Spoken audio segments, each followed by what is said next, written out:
Are you still awake, Quan? No, I'm just trying to finish this story. It seems pretty interesting, but I think the person who wrote this story got a lot wrong. Wrong about what?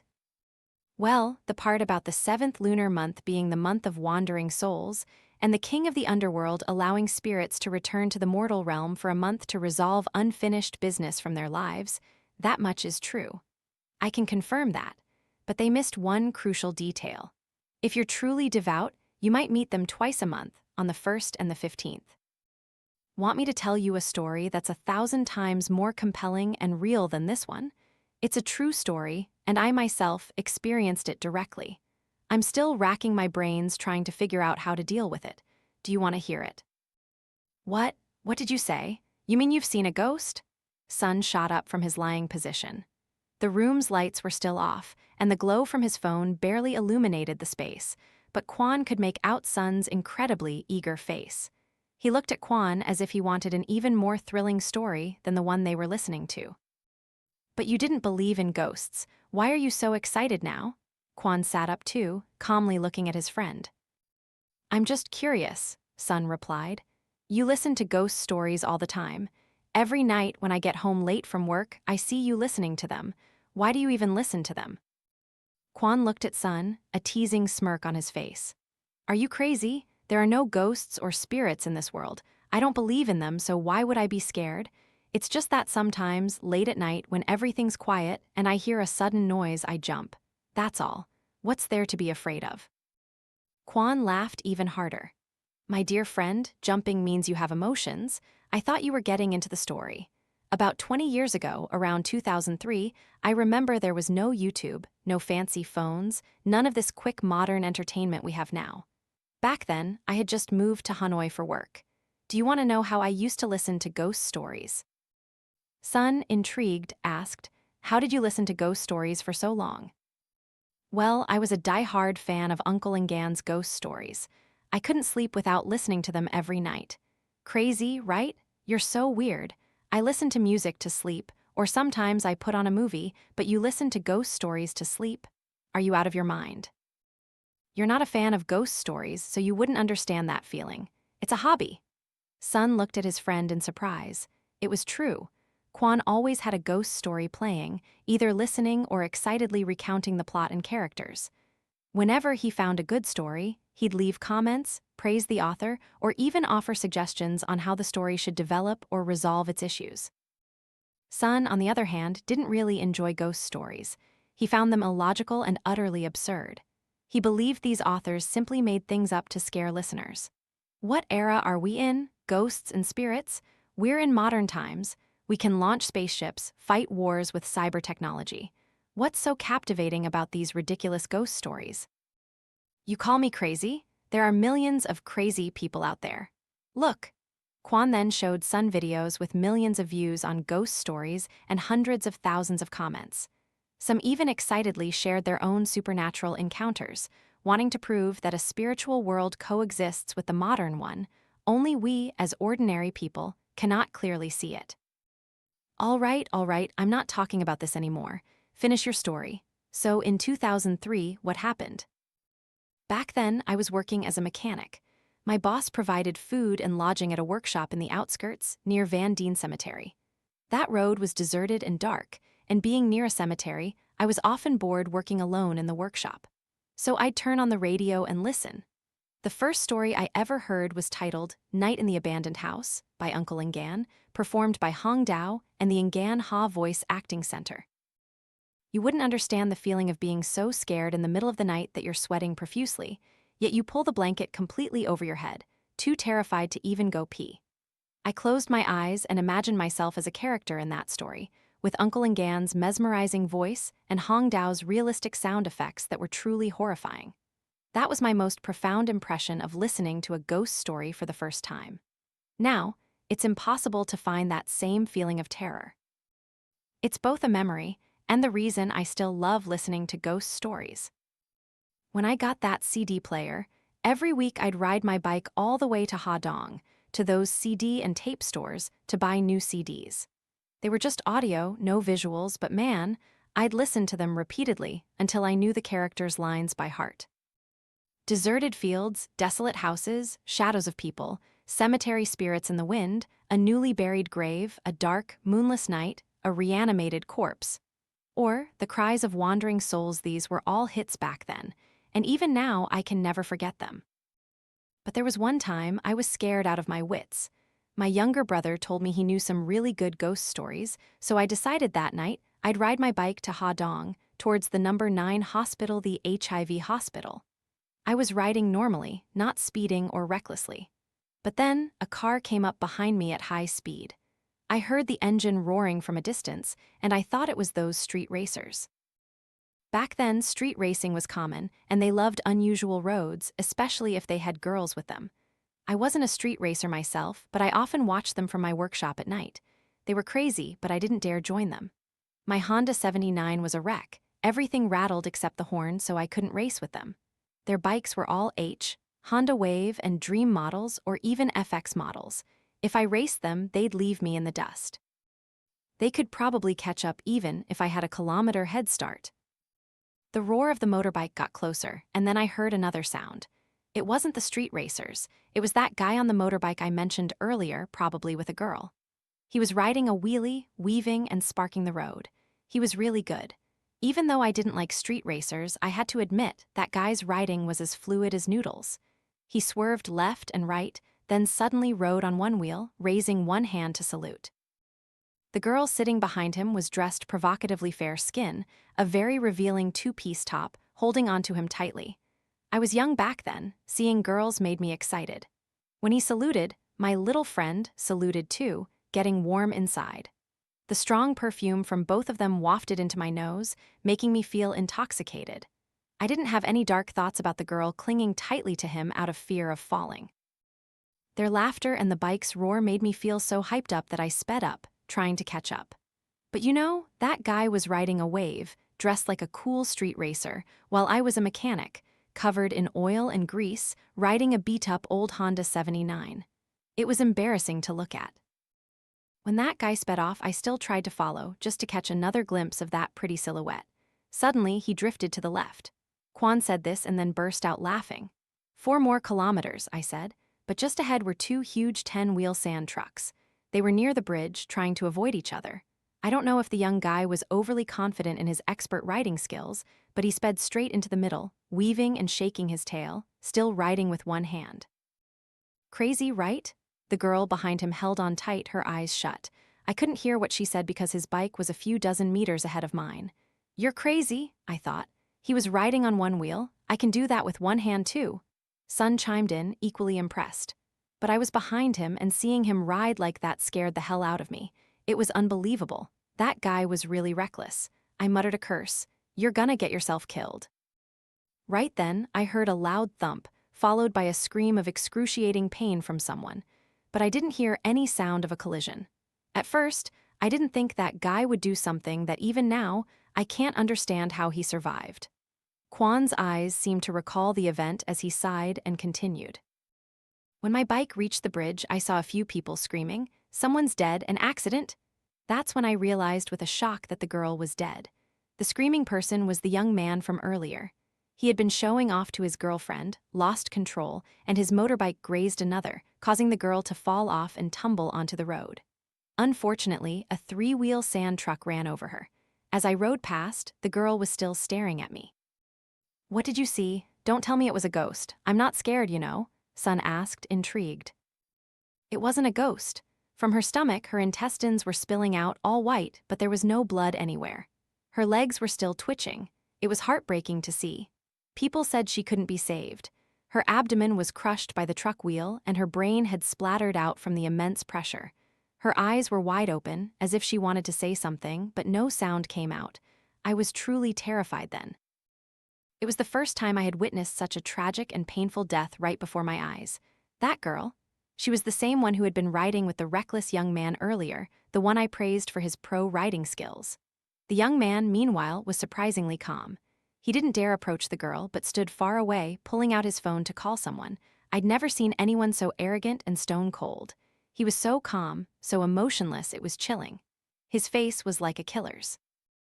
He was only a few years older than me, but I'd never seen anyone so utterly ruthless. I thought at the very least he'd be scared or panicking, but no. He just walked away from the girl. A little later, a car arrived to pick him up, and he vanished without a trace, leaving the pitiful girl lying there. A few seconds later, the girl stopped moving. Some people came and laid a mat over her body. I also threw some incense and votive paper, like other onlookers. Witnessing that accident scared me senseless. It was the first time I'd seen such a horrific sight, a living person suddenly dying right before my eyes. My hands and feet felt numb, and my body felt like it was losing blood pressure, dizzy. It took about 15 minutes to feel normal again. I immediately turned my bike around and went home. I couldn't listen to ghost stories for a while after that incident because it haunted me so much. Even now, I remember all those ghost story tapes I put into a plastic bag and stored away. Oh, you dummy, what's there to be scared of? It had nothing to do with you. Sun looked at his friend as if he were a strange alien. He couldn't understand why Quan was different. Perhaps listening to too many ghost stories made Quan feel haunted by spirits, while Sun himself never believed any of it. Sun challenged Quan, "Do you really believe there are ghosts in this world?" "Of course I do, and there are things that simply cannot be explained. Even people with knowledge, experience, and wisdom can't answer this question. It's not just you asking, the entire human race has been searching for thousands of years and hasn't found a satisfactory answer. So those who believe, believe. Those who don't, don't. Because the river water doesn't interfere with well water, and neither do ghosts. If you don't bother them, they won't bother you." Sun just nodded, letting it pass. Talking to a loyal fan of ghost stories and spiritual matters like Quan was useless. He'd argue no matter what. Quan could be considered quite superstitious and devout. Every first day of the month, he'd buy fruits, light incense, and pray very meticulously. Speaking of Sun and Quan's work, it wasn't particularly related. They were close friends from high school. After graduation, Quan pursued a rather arduous career path, and now he had achieved some success, owning a well-located phone and electronics repair shop. Sun, on the other hand, went to college but couldn't find a job after graduating. He'd been married once, but he and his wife weren't compatible, so they divorced after a few months with no children or complications. Before that, Sun drove a taxi for a tech company in Hanoi. Since Quan's shop was doing well and Sun's taxi driving was hard, Quan asked his friend to come help manage the shop for a while.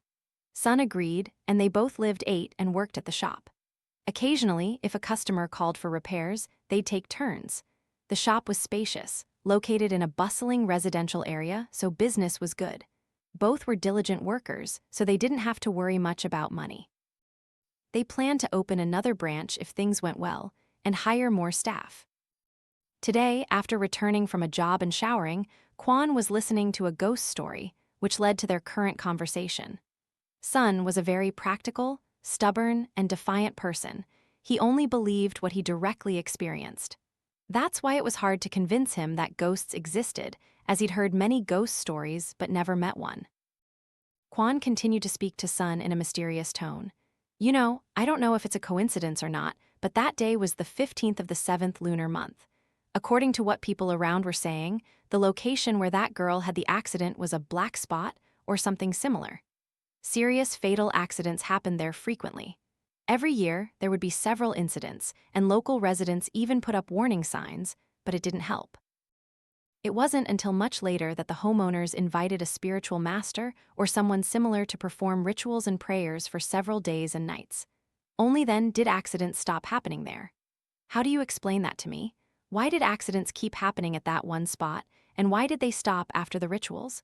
Doesn't that have something to do with spiritual matters? You say there are no ghosts or similar things in this world, then explain it to me.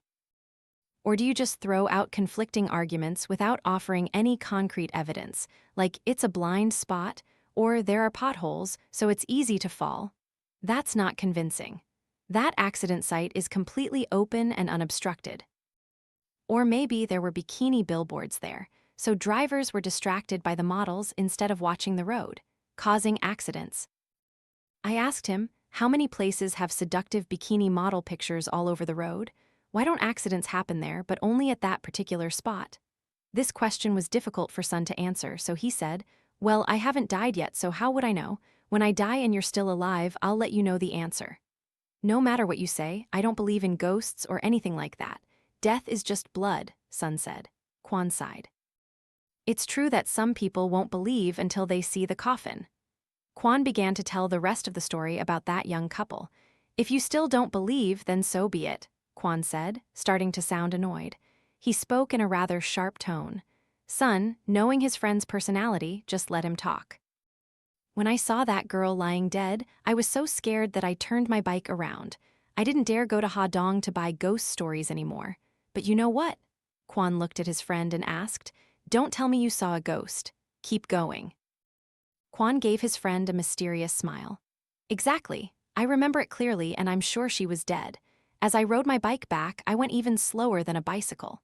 Back then, the Huong Van Dien Road was known as the Death Road, with three-wheel and four-wheel trucks rumbling day and night, tearing up the road. Not to mention the reckless drivers. So at night, you just had to pray for your life. Sun knew this because his house was near the Boo Bridge. Back when they were in high school, their school was in the inner city, so they were familiar with this road. There was news of accidents every day. It's better now, but back then, this area was famous for its rows of eucalyptus trees from the concrete factory all the way to Gate 3 of Van Dien Cemetery. And you know what those Kang Vio girls were doing standing by the eucalyptus trees back then, right? Kang Vio, what's that? Sun looked at his friend, then suddenly exclaimed, Kang Vio, Kavi? Oh, you mean prostitutes. Yes, I remember. Sometimes I used to go there to catch them, take them to motels. I know Kang Vio means Kavi. So you mean those prostitutes used to stand there, waiting for customers by the eucalyptus trees, right? Sun chuckled. I never thought today's story would take such a strange turn, bringing back so many memories. And I never thought Quan could speak so eloquently and captivatingly. No wonder his shop has so many customers. His tongue is as sweet as candy. Exactly. When I rode back, I didn't pay attention. I was only 18-20 at the time, and I didn't think much about those things. I wasn't interested in girls anyway, why bother? Back then, I was crazy about Lan, the girl with body odor, so what? Why bother yourself with headaches and itchy butt? Well, it's precisely because Lan didn't love you that you became so jaded. Otherwise, you'd have the motivation to try harder. Quan continued his story. On my way back, I was in a very heavy and scared state. It was the first time I'd seen such a horrific sight. Who wouldn't be scared, right? My beat-up old Honda was puttering along, going as slow as possible. But as I passed the row of eucalyptus trees, a hand suddenly grabbed me, and a familiar perfume, exactly like the one the girl who died had worn, enveloped me. Sun shivered slightly, looking at Quan, unable to hide his shock and asking in a nervous, almost frantic voice, You mean, you were touched? Don't tell me it was the ghost of that girl, trying to drag you into hell. Quan said nothing, his face expressionless. Exactly, you can't imagine what I went through. Now Quan's story was truly becoming intense. Sun excitedly asked, What happened? Tell me. I was startled by the hand pulling me. I could barely make out a face, saying softly, Come with me, brother. I've seen you looking at me when you rode there, and you're looking at me as you ride back. Do you want me? My heart pounded wildly. I was scared out of my wits. I was a young man who had never even held a girlfriend's hand, and now an older woman was saying such things to me. I believed her completely. I couldn't see her face clearly, only that she was wearing a flimsy two-piece top that revealed her graceful curves. The perfume, which had once made my heart flutter, now had me trying to turn my face and look closely, but the more I looked, the more blurred she became. The moonlight on the 15th of the 7th month was bright, but it wasn't as bright as her lipstick. Quan looked at Sun and sighed. Sun was completely engrossed in Quan's story. So, what happened? Quan didn't make Sun wait long. She said, I'm your lover. If you want me, I'll be yours. Stay with me tonight. It's cold here. Hearing that, I was both overjoyed and worried, because honestly, I was still scared. That mechanic's workshop, directly across from Van Dien Cemetery, and this area was just a desolate, dark stretch. Lying alone in a workshop after witnessing such an accident, that's one thing. Even listening to ghost stories wasn't an issue. But after witnessing that horrifying accident, I was utterly terrified. The whole way back, I felt like I was in a daze, with an unusually unsettling feeling for no clear reason. Perhaps I was psychologically unstable, or perhaps too sensitive, so I followed her. I felt like she was the one leading the way. Her ice-cold hand grasped my wrist tightly, pulling me. I followed her like a zombie, completely unaware that I was about to fall into a den of wolves on a bright moonlit night on the 15th of the month. It was almost as bright as the moon on the 16th. I parked my motorbike outside and followed the girl inside. You know, son, I'd been in that area for quite a while, but I never paid much attention. During the day, I just worked at the shop, no time to explore. At night, I just hung around that area, didn't really know anyone or date anyone, so I didn't know much about the neighborhood. Quan remained silent, listening to his friend. Below the eucalyptus trees was a desolate, empty field. They probably cleared the land, it was overgrown. Occasionally, there'd be a house growing lotus or water spinach. That girl took my hand and pulled me along. The moonlight shone, but her figure remained blurry. I wasn't sure if I was dreaming or awake, but the sensation was incredibly real, hard to describe. But I was worried, because my motorbike was still parked on the main road with the key in the ignition. It was quite busy there. If it got stolen, I'd be screwed. So I asked the girl, "Sister, where are you taking me?" It was as if she read my mind. She said, "Don't worry, no one dares touch your bike." Her laughter and words at that moment held a strange power that muddled my mind. I couldn't think straight anymore. We walked a long way, deeper into the dark under the bushes. I was a little scared, so I held her hand tighter, but she didn't react. I just noticed her hand was very cold like ice.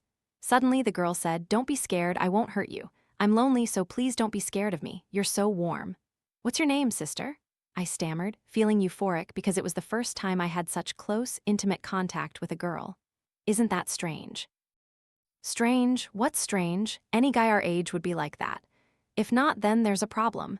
If it were me, I'd be scared too, Sun replied, his face filled with anticipation. Quan continued. She said, "My name is Huong. I live here all by myself and I'm very lonely. Will you be my friend?" My soul felt dizzy. Her words were like a powerful stimulant. My young, inexperienced heart pounded. I immediately pulled her closer, taking control. My mind was filled with desires and longings that had accumulated for so long. Because I was a young man, full of vigor, extremely sensitive to women. You must have experienced that too, so you understand, right? Sun nodded, saying nothing. Quan continued. I was like someone possessed. My whole body felt ablaze, as if a fire of lust was consuming me. All talk of morality and self-respect was forgotten. I was completely captivated by this girl, like a mad beast caught in a net. At that moment, even if someone had a gun to my head, I wouldn't have cared. I just went at it like a madman. After a while, I was exhausted and fell asleep. The area around me was a dump, but at the time I didn't think much of it, didn't care, thinking that because she was a working girl, any place would do. You're a virgin, so how did it feel to be hooked by a prostitute? Pretty bitter, right? Sun chuckled, looking at his friend. Quan was recounting a painful memory, but Sun didn't see any bitterness. Sun's own life had been ruined by a few working girls in his youth, so he was shy about talking about it. So what happened next? What happened to you and that woman? Quan shook his head, sighing. The truth is, even if you don't believe me, I don't know who she was. After that crazy, passionate night, I fell back asleep until almost morning. I woke up feeling cold all over. I found myself lying on a mound of dirt. Looking around, there was no one, just a few scattered graves. No sign of anyone. Strange, right? Quan looked at Sun with a bewildered expression. So you just got a free girl, and she didn't ask for money, and you didn't get robbed? Sun asked anxiously. If his motorbike had been stolen, that would have been a perfectly logical twist to the story. In those days, many men were lured into such situations in that area, only to be robbed and forced to swallow their pride, sometimes even injured if they resisted. I don't know. I waited for a long time, even called out, but no one answered. So I went back to the main road, questioning what had just happened. Was I dreaming? But the marks on my body and the vivid sensations made it impossible to be just a dream. It had to be real. The croaking of frogs and the chirping of a flock of crows suddenly startled me, making them scatter. I rushed back to the main road to the workshop. Quan sat up, looked at Sun, and said, "If I tell you this, you won't believe me. She wasn't human. She was a ghost man." "What? Don't be ridiculous, you're exaggerating. There's no such strange thing." "But there is. I experienced it myself, how could I not know? But how did you know she was a ghost?" I suspected it, but at that moment I was blinded. My reason couldn't overcome my urges. When I got back to the main road, my bike was still there, and there was no one around. but clearly, earlier, I had noticed a few girls waiting for customers, lurking behind the trees on both sides of the road. There's no way they'd just disappear on the 15th of the 7th lunar month, the month of wandering souls, when people are supposed to be avoiding such things. Sun chuckled softly. You didn't avoid it yourself. Everyone has physical needs when they're young and virile. Quan gave Sun a sharp look. The next morning, I asked my boss for a day off to go back to the 3rd eucalyptus tree where I met that girl, hoping to find her. But there was no sign of anything. All the villagers said that stretch of graves was empty. This was ridiculous, right? I searched the entire area where she and I connected, but found nothing.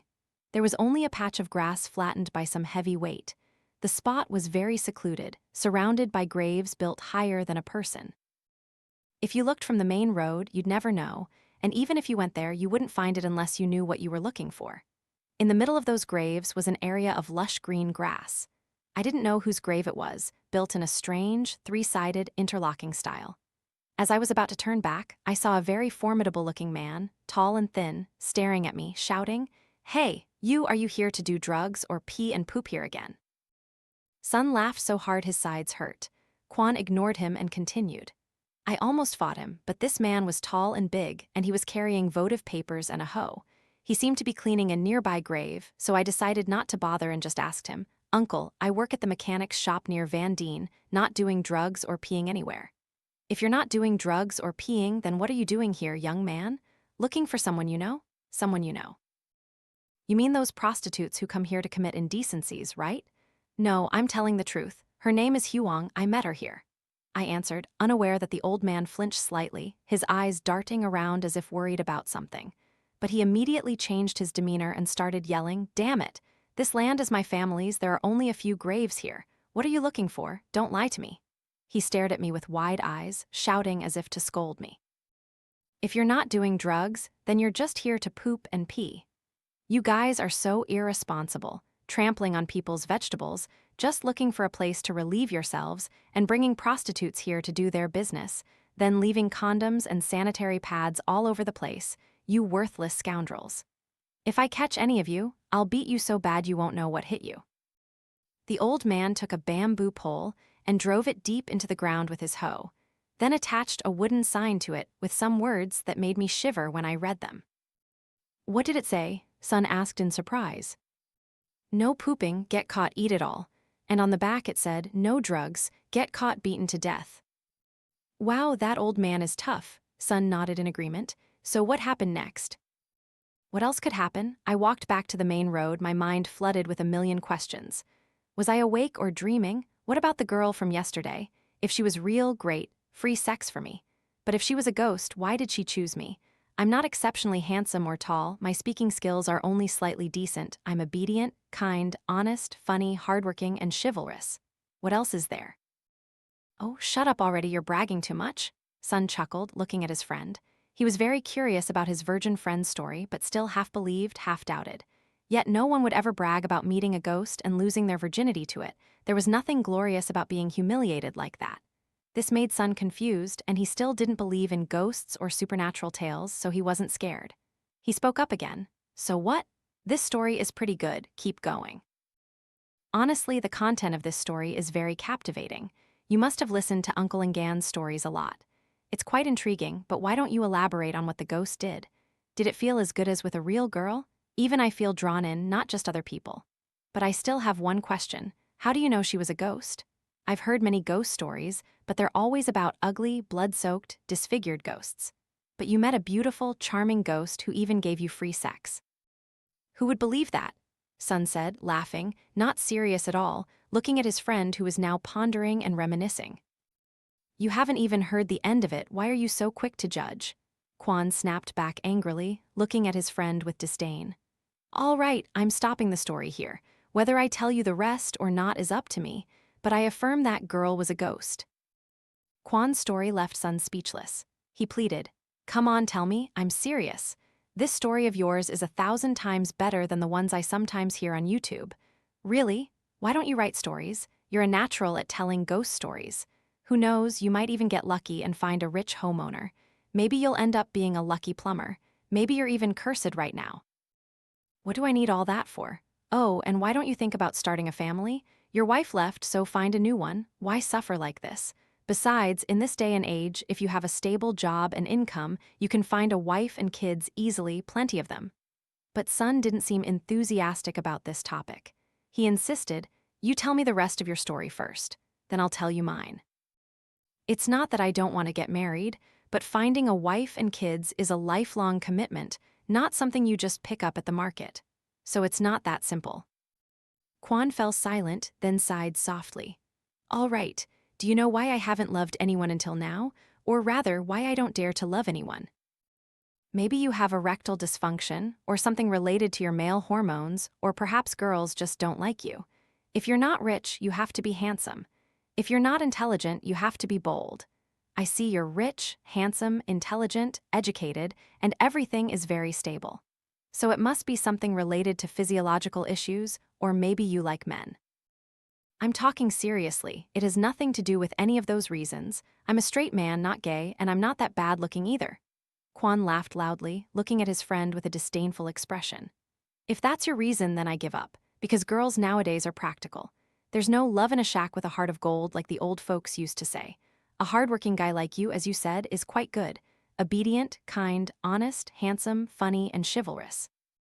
If it's not about money, then I can't think of any other reason. But it seems every girl you've dated eventually breaks up with you after a short time. I remember back then, you and Lan, the one with body odor, were so deeply in love, I thought you were going to get married. What the hell happened? You wouldn't understand. Lan and I broke up a long time ago. After that, I dated many other girls, but they all feared me. Why? Because of something related to ghosts, do you hear me? Quan's voice trailed off. Sun felt his friend was troubled. His eyes darted down to Quan's crotch as if hinting at what he had just said. Both men burst out laughing. Outside, the bright moonlight of the 15th of the 7th month gently illuminated the area. It was already around midnight, but it had been a long time since they had time to talk like this. Sun's plumbing and electrical shop was usually quite busy, but people seemed to avoid construction during this ghost month.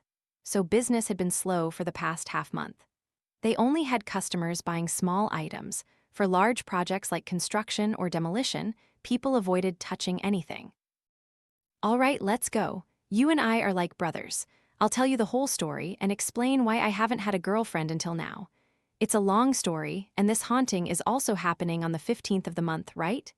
Quan got off the bed, went to the fridge, grabbed a few cans of beer and some leftover food from the table, then called Sun. The two friends clinked beer cans.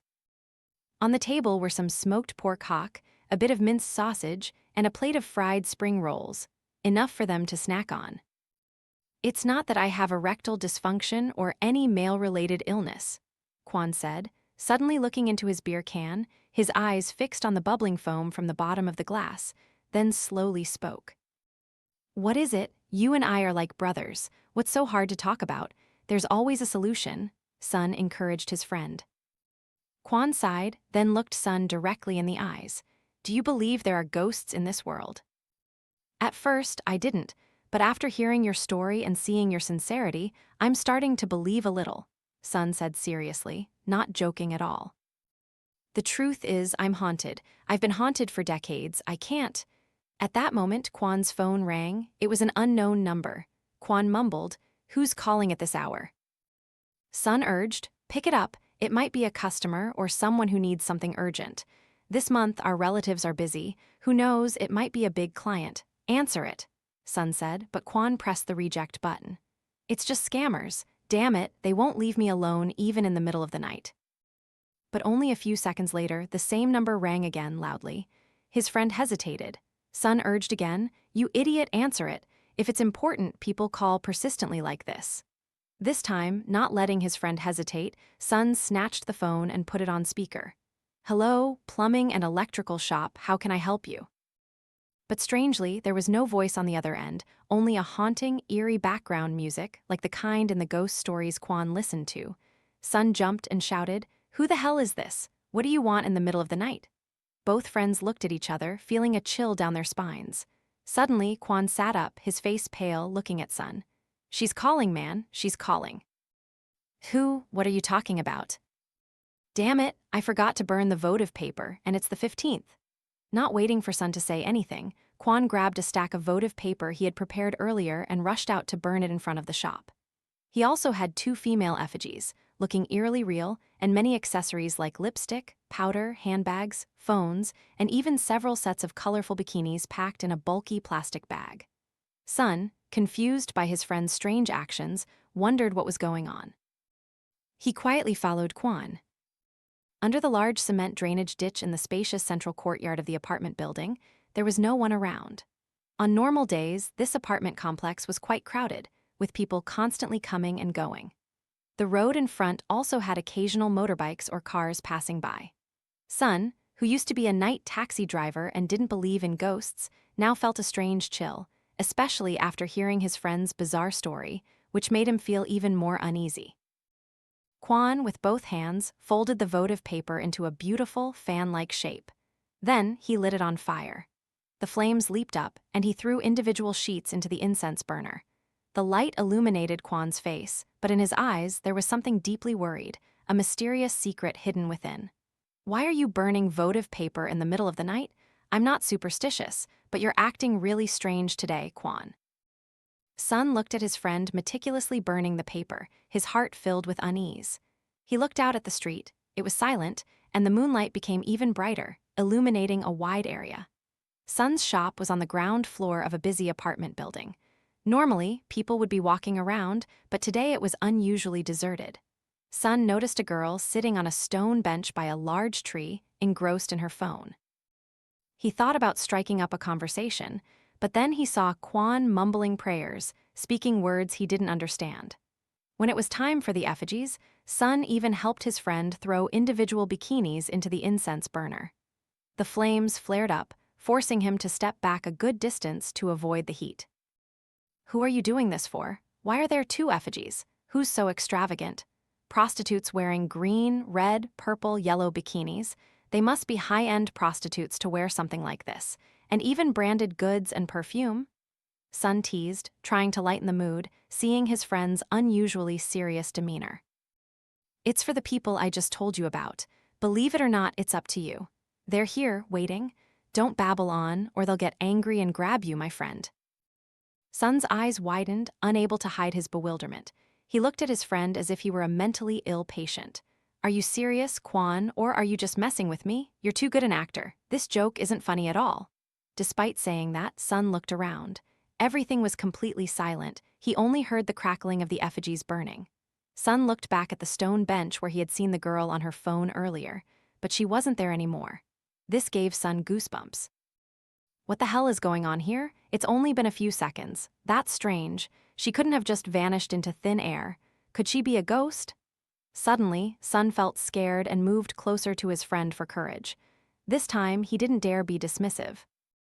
Sun nervously asked Quan, "Did you see the girl who was sitting on the bench earlier? Where did she go? I clearly saw her sitting there, and now she's gone in just a few seconds. How can this be?" These are things you haven't experienced, so you can't understand. Anything can happen in this world, you just haven't had the chance to see it, so you don't believe. I assure you, the girl you saw earlier was a ghost. You shouldn't be too scared.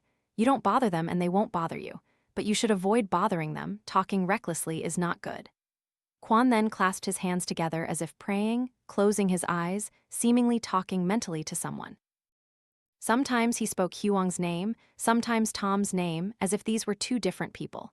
Sun, meanwhile, was like a ghost himself, looking at his friend, then looking around, searching for something. Next to him, the fire was still burning. The yellow moonlight above them was starting to fade, and the sky began to grow darker. Sun felt increasingly scared. Today, everything was extremely bizarre to him, but he didn't dare go back to the shop alone. If that girl suddenly reappeared, he might just have a heart attack and die. After an unknown period, Quan looked up at the sky and said, "All right, I'm done. I gave her the offerings and she agreed to accept them. Luckily, she wasn't angry that I forgot to burn them earlier." His friend just stared blankly. Quan gave a forced smile and said, "Don't worry, she won't blame you or have any complaints. She just said that you'll have good news soon, so don't worry too much." "She? Who is she? And who is he? I really want to know." "You crazy man. You and I are like brothers. What is there about you that I wouldn't want to know? Tell me, who is she? Is it the girl who was sitting on the bench earlier? Sun pointed to the empty stone bench in front of them, looking utterly bewildered, his eyes on Quan, not understanding. Quan shook his head. No, she's the one I told you about, the one from earlier. Sun took a step back, looking at his phone. Earlier, I heard her say that in a few hours, there will be someone jumping off a building here. What? Someone jumping? Why? This time, Sun was truly terrified. His face turned pale from all the ghost stories his friend had been telling, mixed with death. That girl you saw sitting on the bench was the person who jumped from the 33rd floor last year. It was a tragic death. Perhaps this month, she's allowed to return, so she's just wandering around there. How do you know about that death? Many people who buy hardware from the shop know, but I don't understand why she acted that way. She hasn't been able to find peace in the afterlife yet. She must still have some unresolved issues, or perhaps her family has some problems, so she can't go home. I meet her every year. Last year, around the 7th lunar month, it was her. If you don't believe me, anyone downstairs who doesn't believe will incur a heavy sin. Sun recalled that last year, before he moved here to work with Quan, he had read on some online forums about a woman falling from the 33rd floor of this apartment complex, leaving nothing behind. It was extremely tragic. He didn't even dare to look at the photos because it was too haunting. He never thought he would actually see her spirit today. But why didn't you save the person who was about to jump? Sun looked at his friend and asked, but then realized how foolish his question was. How would I know who to save? My ability only goes so far. Perhaps it was an unintentional accident, or perhaps they deliberately jumped, or perhaps they were pushed or murdered. How would I know who to save? Look at this apartment building. It's 45 floors high, and each floor has dozens of apartments. How do you expect me to save someone? Am I supposed to go knocking on every door, warning people not to jump? They'd beat the living hell out of me. Just then, a loud thud came from downstairs. The entire apartment building seemed to tremble from the towering height. Sun felt incredibly small and helpless. He didn't know what to do. He looked at Sun and said, "Let's go inside. I'll tell you the rest of the unfinished story. Don't you want to hear it?" Quan went inside, and Sun followed, leaving everything behind him. At that moment, he felt so disoriented. His eyes instinctively glanced towards the bench from earlier. Now a shadowy figure appeared there out of nowhere. This time there was no doubt, it was definitely not human. How could a person move so quickly, vanish without a trace, then reappear so mysteriously? Sun immediately followed his friend, not daring to look back again. When they reached the shop, Sun slammed the door shut, his face still pale as he peered through the glass door. Outside, under the light, the girl was no longer there. Today truly opened Sun's mind, and he now fully believed that ghosts indeed existed in this world. Don't be scared, she's just an ordinary wandering soul, not any special powers. She ran away from her family, which is why she jumped to her death. Perhaps for that reason, every time she returns, she just sits there. I often see her, but I don't mind. Twice a month, on the 1st and the 15th, just like what those commentators on the internet say. This month, there are probably a lot of souls returning, especially around here. If you go to those karaoke bars near here, people are dancing and partying all the time. Quan said in a calm, slightly teasing voice. Sun was a bit shocked, as this was probably the first time he had witnessed such an event. Quan, on the other hand, treated ghosts as normal. As he always said, river water doesn't interfere with well water. There was no reason to be afraid of wandering souls. If you don't harm them, they won't harm you. Quan calmly held his beer can and said, "You're still curious about me, aren't you? Why every girl I date leaves me after a short time, and why bad things keep happening?" Sun looked at his friend, his eyes as wide as car headlights, nodding intently, observing every word his friend said, as if trying to devour them. Although they had known each other for decades, it wasn't until today that Sun realized his friend was not normal. Or rather, that there was something unusual he was trying to hide or avoid. If Sun hadn't come to work with him and hadn't accidentally overheard this ghost story today, he would never have known that Quan, despite appearing completely normal, even exceeding normal expectations from a stable family, well-off parents, a masculine, tall, handsome man with a stable career and a captivating way of speaking, especially to girls had never married. His parents always nagged him about this. But Quan paid no attention until his parents nagged too much, so he moved into the shop to live and eat there, no longer going home. This made his parents furious, but they couldn't do anything. More than once, Kwan's parents called Sun, essentially asking about their son through him. The elderly couple only had one son, and with all their wealth, they couldn't bear not having grandchildren. But Kwan remained indifferent. Many times, his mother introduced him to various women and took him to countless rituals, spending a lot of money, but it was all for naught. This only made the old couple even more worried. Where was I in the story? Kwan raised his beer can, tilted his head, and took a deep gulp, then stared out the window. Sun was also worried because just now, he was afraid someone would jump, as Kwan had just said. If this was true, it was truly beyond imagination. He didn't want to believe it, but he had to. You almost got caught by that old man who thought you were a drug addict or peeing on his property, so he chased you with a hoe. That was humiliating. Sun wanted to laugh so badly, but couldn't at the moment. He was usually straightforward and blunt, but he just patiently watched his friend staring into the distance, not rushing him. Do you know who she is? Who, the girl who jumped? I know there was information about it online last year, but you're asking me, what do I know? Kwan looked at his friend. Actually, for all these years, every girl I've been with, she's scared them away from me. She wants me all to herself. Why don't you try to resolve it or find a way to deal with it? How can a person live with a ghost? Sun asked, panicking when he heard Kwan's words and tried to advise his friend. But truthfully, I also feel a little sorry for their fate, the two sisters. I understand that the mortal world and the spiritual realm can never marry, but I don't need to marry them. We still meet twice a month. And because of this, any girl who comes to me gets scared away, some even almost died because she haunted them. I'm helpless. What, that happened? She's a demon, not just a ghost. What are you saying? I feel like something's wrong with everything you've said so far. Sun looked at his friend, his face changing, and said, You have to be careful what you say. If she hears you, you're dead. Sun looked around. Everything was normal now, so he breathed a sigh of relief.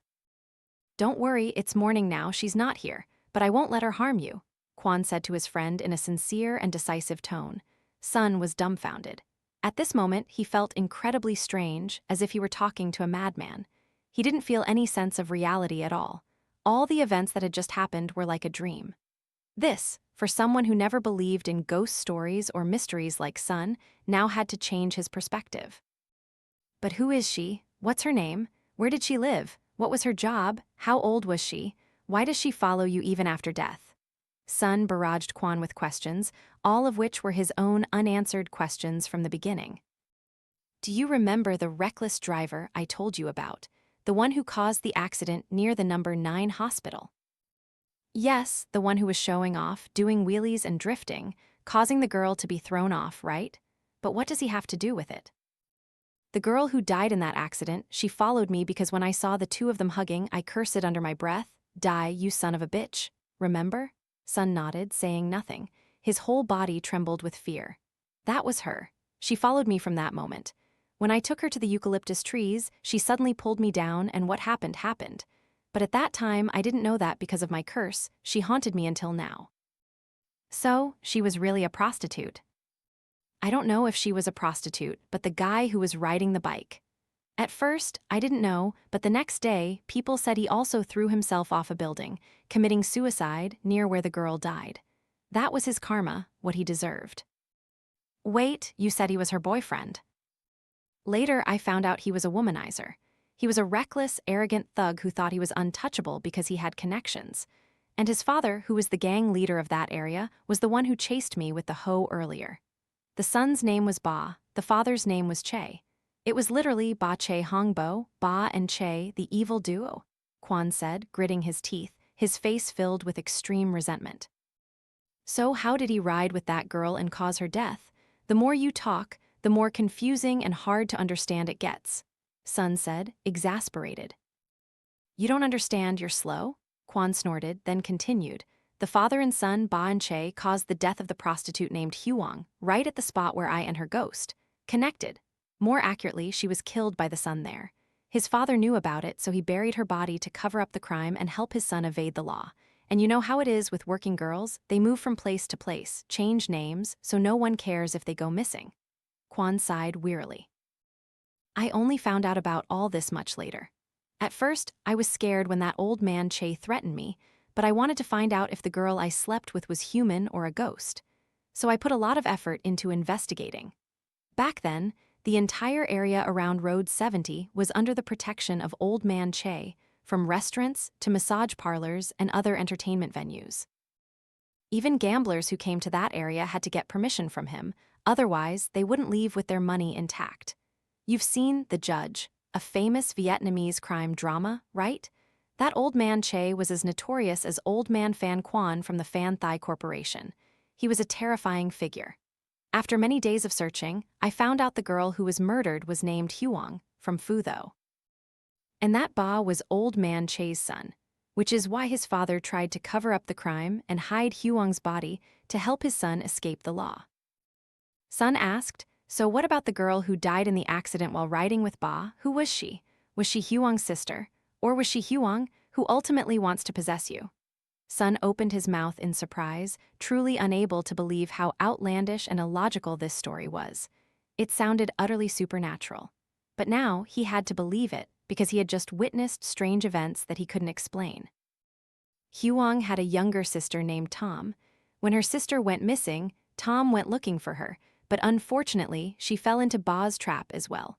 So both sisters were harmed and killed by that bastard. I see, but who did you have sex with, Huong or Thom? Or both? What? Are you serious or joking? Both.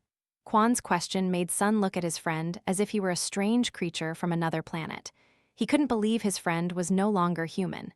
If this story were written as a ghost story, it would probably be a masterpiece. So what about Old Man Che, the gang leader? He couldn't escape the law of karma, right? That old man was very cunning. After burying Huong's body, he also buried many other things: silver nails, 5-colored threads, and even Black Dog's blood, all to make Huong's soul dissipate so no one would find out about this evil act. But he didn't know that doing this not only had no effect but actually increased Huong's resentment. She kept lingering around that spot. And that day, I was the one she met. Through me, the two unfortunate girls wanted to expose everything. The police launched an investigation, and the entire Ba Che crime ring was dismantled. Ba was able to escape legal punishment because he had tipped off the police earlier. As for Old Man Che, he was sentenced to life imprisonment for many crimes, including gambling, drug trafficking, human trafficking, pimping, and running protection rackets. He's probably dead in prison by now. At that moment, a loud thud echoed from outside. Sun flinched, remembering something, his face turning pale as he looked at Quan. But Quan remained unusually calm. "It's the man who jumped from the building. He's about 50 years old. If you don't believe me, go see for yourself. But don't look, it's haunting." Although very scared, Sun was still half skeptical. Step by step, he peeked outside. It was already getting light. Downstairs, residents of the apartment building were starting to wake up, exercising, some preparing breakfast. Everyone who heard the loud thud was in a state of shock and confusion, waiting to see what had happened. Someone jumped to their death. They're all smashed up. It's scary. Was it a man or a woman? How old? It's a man, but he's disfigured. Someone shouted, a sound of panic erupting. A few people bravely approached but quickly turned away. Some took out their phones to call the building management and the police. The scene was utterly tragic. They didn't dare go closer to look. Hearing what a few people said, Sun started to feel a shiver of fear and dread. He was shocked to witness the gruesome and painful death of the unfortunate man, but what scared him most was that Quan's words from earlier were absolutely, terrifyingly accurate. Sun didn't know how to explain this. "Well, are you still going to blame me? I couldn't help them. Huong and Thom couldn't either. They just wanted to inform me of this because the body is lying very close to the shop, and it will affect business for a while," Quan said to his friend in a calm voice. It seemed that for him, this was normal, or perhaps he had interacted with so many spirits that his demeanor had become somewhat strange. "All right, what's happening out there has nothing to do with us. We can't help them either. If you want to know the reason, just light incense at the beginning of the month and in the middle of the night on the 1st. Why did he jump? Now do you believe there really are ghosts in this world? But you said earlier that river water doesn't interfere with well water. You don't harm them, and they won't harm you. So why do Huong and Thom keep haunting you, never leaving you alone?" Sun asked, raising a question that bothered him. "Actually, it's not a big deal. I love both sisters. I have a connection with both of them. And besides, I'm okay with living this life. I meet them twice a month, Thom on the 1st and Huong on the 15th. But since it's the 7th month, I get to meet both sisters. You're something else, Quan. You're chilling me out. Sun didn't know what to say to his friend. There was something about Quan that was neither good nor bad, very hard to explain in words. All right, you're amazing. You're really something else. Sun tried to express his feelings, but he just stammered, unable to speak. He looked at his friend, then looked out at the courtyard of the apartment building. People were bustling around, discussing the death of the man who had just jumped. Quan took 2 small portraits of 2 beautiful, identical girls from his wallet and pressed them to his chest, then fell asleep. Perhaps his soul was now wandering, mentally meeting the ghosts of the 2 sisters, Huong and Thom. Sun will now adapt this ghost story for the audience, hoping it becomes a great one.